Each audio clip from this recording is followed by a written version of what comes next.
दक्षिण लोकसभा मतदारसंघातील मतमोजणीला अवघे काही तास बाकी असताना महाविकास आघाडीचे उमेदवार निलेश लंके यांच्या मागे सुटलेले यंत्रणेचे भुंगे काही थांबायला तयार नसल्याचं दिसून येत आहे। आज निलेश लंके यांच्या संपर्क कार्यालयावर थेट यंत्रणेचा बुलडोझर फिरला आहे। सार्वजनिक बांधकाम विभागाच्या वतीनं आज माजी आमदार निलेश लंके यांचं संपर्क कार्यालय पाडण्यात आलं। सुपा पारनेर एमआयडीसी परिसरातल्या एमआयडीसीच्या जागेत असलेलं लंके यांचं संपर्क कार्यालय जमीनदोस्त करण्यात आलंय। निलेश लंके यांचे संपर्क कार्यालय हे अतिक्रमण असल्याचं सार्वजनिक विभागाच्या वतीनं सांगण्यात आलं होतं।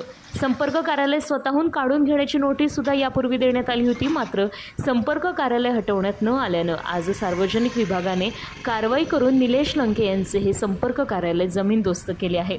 मतमोजणीच्या अगोदरच निलेश लंके यांच्या कार्यालयावर बुलडोझर फिरल्यानं सर्वत्र हा चर्चेचा विषय बनला आहे।